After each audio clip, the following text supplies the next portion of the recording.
피청구인이 오염시킨 헌법의 말에 대해서 말씀드리려고 합니다. 피청구인이 헌법에 대해 언급했던 말을 일별해 보면서 그가 얼마나 왜곡된 헌법 인식을 가지고 있었는가 하는 점을 살펴보겠습니다.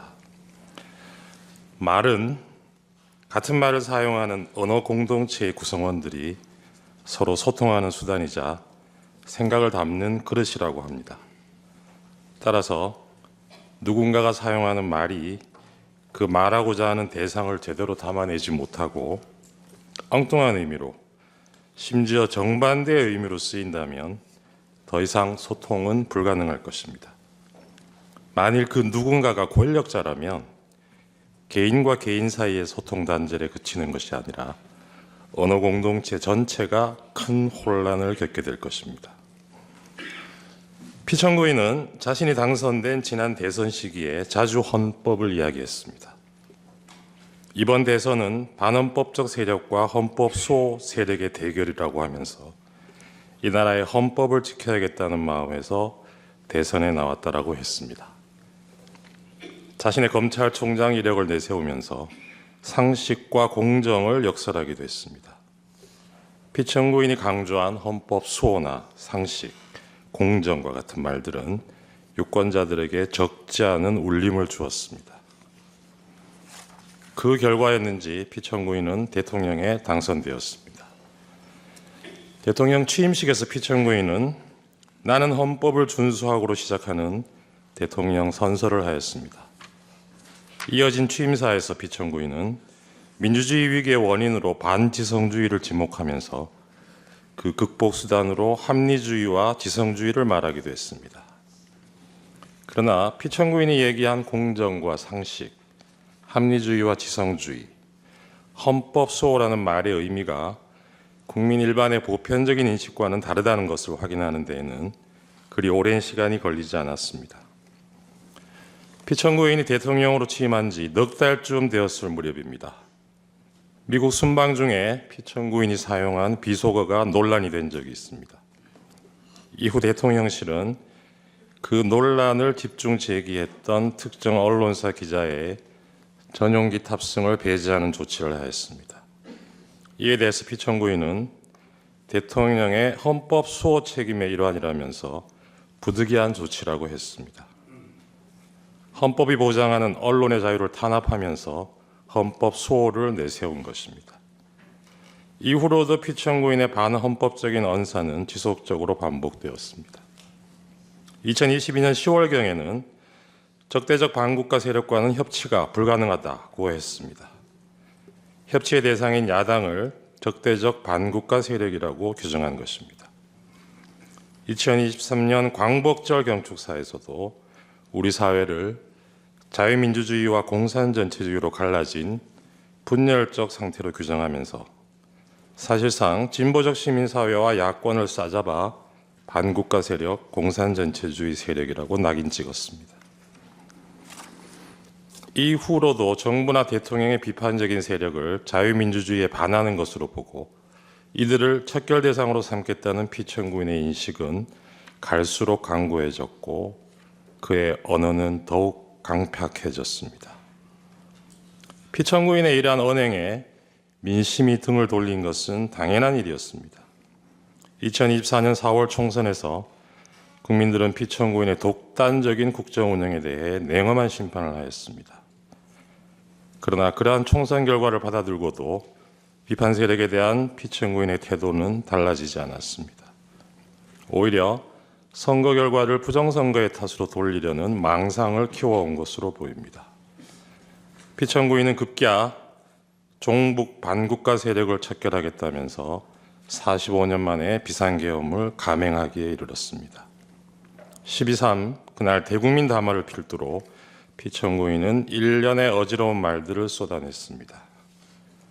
그날 밤 담화문에서 피청구인은 야당의 입법 독재가 헌정 질서를 짓밟고 있다고 했고 내란을 획책하는 명백한 반국가 행위라고 규정했습니다. 국회는 범죄자 집단의 소굴이 되었고 자유민주주의 체제를 붕괴시키는 괴물이 되었다고 했습니다. 그러면서 폐악질을 일삼은 만국의 원흉, 파렴치한 종북 반국가 세력들을 일거에 척결하고 자유헌정 질서를 지키기 위해 비상계엄을 선포한다고 했습니다. 피청구인이 말하는 자유헌정 질서, 즉 자유민주적 기본 질서의 핵심 요소는 복수정당제 하에서 야당으로 대표되는 정치적 반대파를 존중하고 보호하는 것입니다. 피청구인은 대국민 담화에서 존중과 보호의 대상인 이들을 척결하겠다고 했습니다. 이것은 자유민주적 헌정 질서를 파괴하겠다는 것과 다를 바 없습니다. 그런데도 이 대목에서도 피청구인은 자유민주적 헌정 질서를 지키기 위해서라고 강변했습니다. 자유민주적 기본 질서에 대한 피청구인의 이러한 전도된 헌법 인식은 자신이 검토하였다고 실토한 포고령에도 오롯이 드러나 있습니다. 포고령에는 피청구인을 비판해온 모든 세력들이 망라되어 있고 이들을 영장 없이 체포할 수 있다고 되어 있습니다. 한마디로 비상계엄을 통해 자신에 대한 모든 정치적 반대파들의 입을 틀어막고 손발을 묶으려 한 것입니다. 그러면서 피청구인이 내세운 것은 역시나 자유민주주의의 수호를 위해서라는 것이었습니다. 존경하는 재판관님, 12.3 비상계엄은 1987년 민주화 이후 차근차근 내디뎌 온 민주공화정의 도정을 물어 돌리려는 것이었습니다. 무모하지만 위험천만한 도발이었습니다. 그러나 피청구인이 이 역주행을 기도하면서 간과한 것이 있었습니다. 그것은 바로 우리 국민들이 온몸으로 저항의 민주주의를 지켜내는 과정에서 체득하고 어느새 DNA에까지 각인된 우리가 주권자라는 시민의식이었습니다. 피청구인이 내팽개친 헌법 수호자로서의 책임을 국민들이 자임하고 나섰던 것입니다.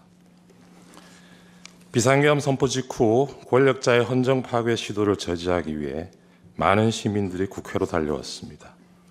그 모습은 대한민국의 주권은 국민에게 있고 모든 권력은 국민으로부터 나온다는 헌법 제1조가 현실에서 작동하는 것을 확인시켜주는 감동적인 장면이었습니다. 이날 우리는 살아 숨쉬는 헌법의 실체를 온몸으로 느끼는 실로 역사적인 체험을 한 것입니다. 이러한 경험은 앞으로 설령 독재를 꿈꾸는 또 다른 몽상가의 또 다른 헌법 파괴 시도가 있더라도 그로부터 민주공화국을 지켜내는 원동력이 될 것이라 믿습니다. 탄핵 결정이 나온 후에 우리 사회가 분열과 혼란을 겪을 것이라고 걱정하는 사람들이 적지 않습니다. 그러나 주권자가 헌법을 지켜낸 우리의 경험은 그러한 혼란을 극복하는 과정에서도 많은 지혜를 줄 것입니다. 따라서 그 혼란의 시간은 길지 않을 것입니다. 존경하는 재판관님, 피청구인은 자유민주주의를 무너뜨리는 언동을 하면서 자유민주주의의 수호를 말했습니다. 헌법을 파괴하는 순간에도 헌법 수호를 말했습니다. 이것은 아름다운 헌법의 말, 헌법의 풍경을 오염시킨 것입니다. 제가 좋아하는 노래 가사에 이런 구절이 있습니다. 세상 풍경 중에서 제일 아름다운 풍경, 모든 것들이 제자리로 돌아가는 풍경. 이 노랫말처럼 모든 것들이 제자리로 돌아가고 우리도 하루빨리 평온한 일상으로 돌아갈 수 있기를 소망합니다. 저는 그 첫 단추가 권력자가 오염시킨 헌법의 말들을 그 말들이 가지는 원래의 순수한 의미로 돌려놓는 데서 시작되어야 한다고 믿습니다. 국민과 함께 이 사건 탄핵 결정문에서 피청구인이 오염시킨 헌법의 말과 헌법의 풍경이 제자리를 찾는 모습을 꼭 보고 싶습니다. 감사합니다.